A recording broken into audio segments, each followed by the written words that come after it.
So last week we talked about screening tools as a part of talent acquisition. And some of the things that we talked about were things like a resume, a cover letter, and then some interview, like video interviews or phone interviews.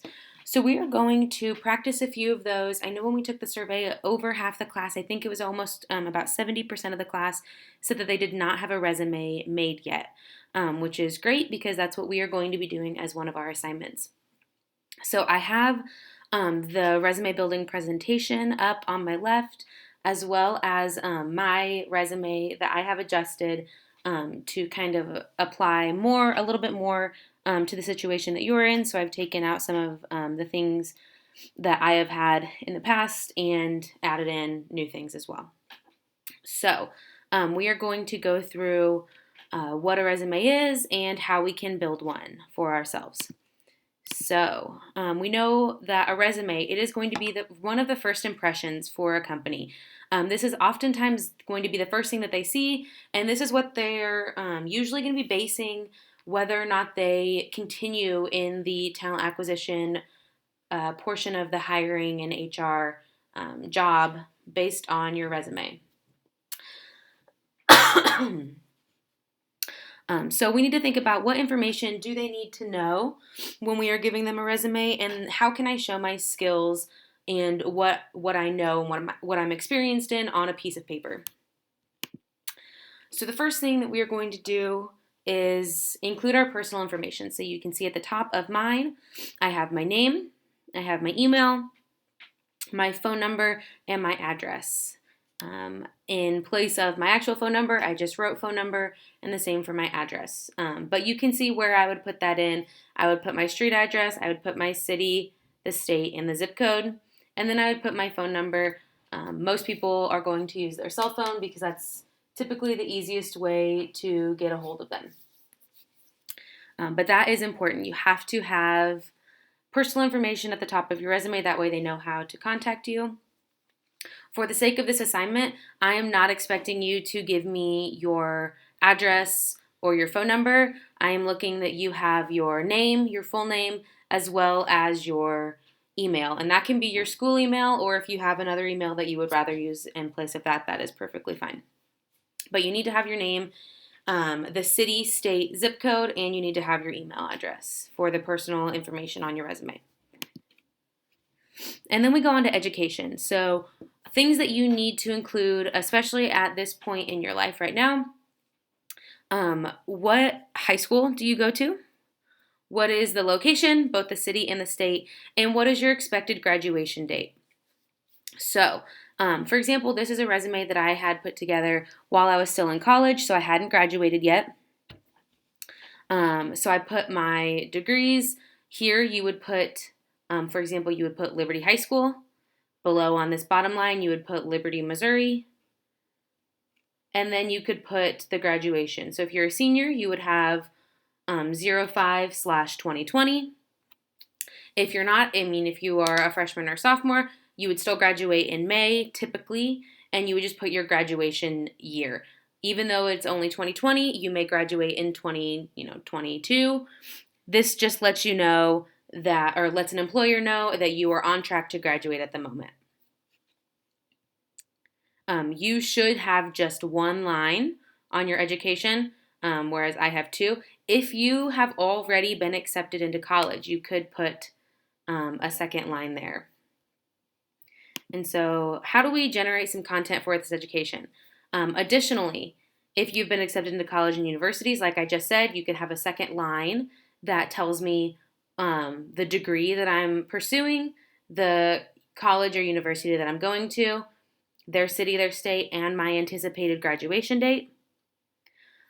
Some other things that you could put in here, you could put a special coursework header underneath education where you could list any AP classes that you've taken, any early college classes, or even some extra elective classes that were either high level, like an AP, or they were just really, really important maybe for the degree that you're going to pursue. So if you are looking for a history degree, it may be important to show that you have taken 5 history elective classes because you're interested in it. So I have knowledge on all of these different topics.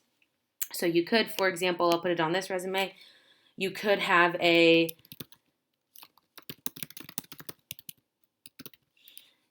special coursework section where you could say AP Stats, but you'd need to write out statistics. So AP Statistics, if you took AP Biology, those kind of things. That way somebody knows what you have taken and that you kind of went above and beyond what the regular requirements were for school. So that is going to be for the education section. And then work experience. So I have 4 different jobs that I've had in the past listed here. I have some that are probably a little bit more high level because they were internships from college, as well as some that maybe a couple of you have experience in, like a server or maybe working at a preschool. The required things that you need to have here, you need to show your job title. So for example, this is a server. You need to show the dates of the job. So I have over here how long I worked there. The location. So I have the company name as well as the location of the job. And then a bulleted list of things that I performed regularly. And so this is going to be important for describing what I did for my job. So before we get to that part, we want to think about how can I generate some content? So what should I put into work experience? So have you ever had a part-time, a full-time, or even a summer job? If you worked there for, a certain period of time, if you worked there for maybe a month, it might not be something you want to put on your resume. But if you worked there for an extended period of time and you really gained some skills and you had a good experience there, that would be something to put on your resume. And then for this bulleted list, think of things like, what did I do? So I have an example at the bottom. If I was a cashier at Walmart, I could have things about handling money, interacting with customers, maybe checking quality of products that are being sold. So for example, this server job that I had for a few years, I said that I developed time management skills, making sure that my shifts were run efficiently. I communicated with guests. I provided excellent customer service. I answered questions, and I was a certified trainer for 2 years. So if it's something like that as well, it's really important to indicate if maybe you had gotten a promotion or you were in charge of something, or if you were the person that they went to train for a job. Those would all be great things to put in your bulleted list. Make sure that they are full explanations. So I didn't just answer questions. I answered questions, I offered suggestions, and I delegated tasks to others. That shows communication skills. I showed that I developed time management skills. I was making to make sure that shifts ran efficiently. So just try to give as much detail without being too wordy. We are going to try, this example is a 2-page resume, but we are going to try as hard as we can to keep our resume to 1 page. So having 3 or 4 bullet points for a job is perfectly sufficient for this assignment. The next thing that we are going to do is go into activities. So clubs, sports, and any type of involvement outside of school that you take part in would be under this activities section. So again, we're going to think about generating content. So have you ever volunteered for a school or a community event? This could be something at, like I said, at school. This could be something for your church. This could be something for something that you're involved in, maybe a club that you're involved in outside of school. Any volunteer experience is great. Any school or extracurricular sports. So if you play a school sport or if you're on a club team, that would be something that you want to include. And then maybe if you attended any camps that you gained some skills at. And just like everything else, you need to include some dates, any time that you maybe have an award or you had a leadership position, and then a possible description of the activity. So this example, this is one that I did not go to Liberty, so this is obviously not something that I actually experienced, but an activity could be that I was a part of the Liberty High School men's soccer team from the state range. and I may have held a leadership position. So I can tell them that I was co-captain of the team. And that meant that I worked with teammates to coordinate events and maybe some team building exercises. I was able to communicate what the team needed to the other teammates in order to increase performance at games.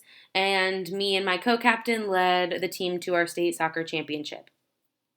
Excellent description of what I did in my leadership position. There are things like most people know what a soccer team does, so I don't need to give a detailed list about how we practiced every Tuesday, Thursday, and Friday. Most people know what that is, but things like DECA, for example, or if you're in a club that maybe not a lot of people know about, it could be a community service club, maybe something that's not worldwide. I would want to give a small description, so I can see that I was in DECA for this time frame. And that I'm going to explain that DECA is a professional development I took part in professional development led by collegiate advisors. This is obviously DECA in college, and that you prepare for and attend competition.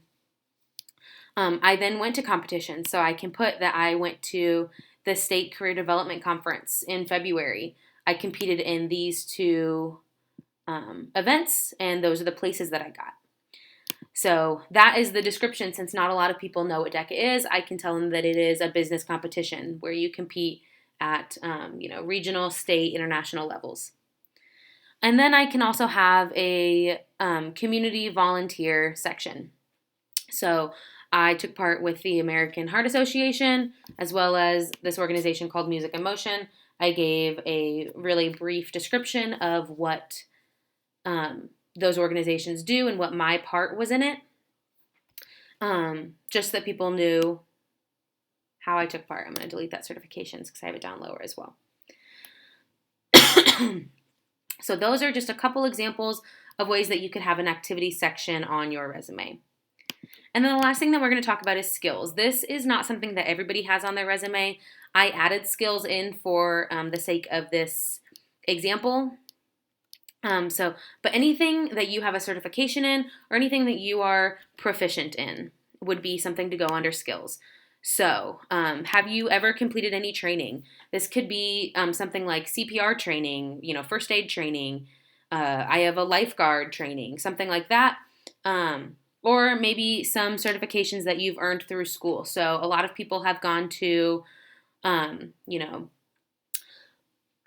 some career classes, during half day working for a company, and they've gotten some certifications in maybe computers or other things like that. Another good thing to put here would be if you speak, read, or write another language fluently. So just because you've taken Spanish 1 or French 1 does not mean that that is going to be beneficial to you in a work environment. But if you've taken several years of Spanish, maybe you are in AP Spanish, you took the AP test, and you passed with a good grade. So that would be something that you could put under skills, is that you have 4 to 5 years of experience speaking, reading, and writing in Spanish. And then other proficiency, things like Microsoft Office, Adobe Illustrator, Photoshop, those kind of things that would be important in a job that you might be applying for. So for certifications, I'm Hootsuite certified, so I have that in there. And then I have another section that's proficiency, telling them that I don't have a certification necessarily, but I have extensive experience with Microsoft Office, with some social media management platforms. And then for the college sake, I also had an honor section. So any scholarships that you have been given, if you were on the dean's list, meaning that you had a certain GPA. So again, if you have already been accepted to a college or a university and you've already gotten a scholarship, you could have an honor section where you have the scholarship on there, telling you what the scholarship is, the organization that is giving it to you, and then you'll have a section, a date section. So right now you would have one date, you have earned it for this upcoming school year. After that, they would reevaluate and you could add dates on at a later date. But those are the things that we are going to be working on for our resume. There is an assignment on Canvas that you will do on your own. But remember that we need to have our personal information at the top. We need to go through education, work experience, activities, and possibly skills or honors if that is something that you find beneficial to you. And once again, we are going to try to keep this to a one-page resume. I will have an example on Canvas as well as this presentation that you can go through again.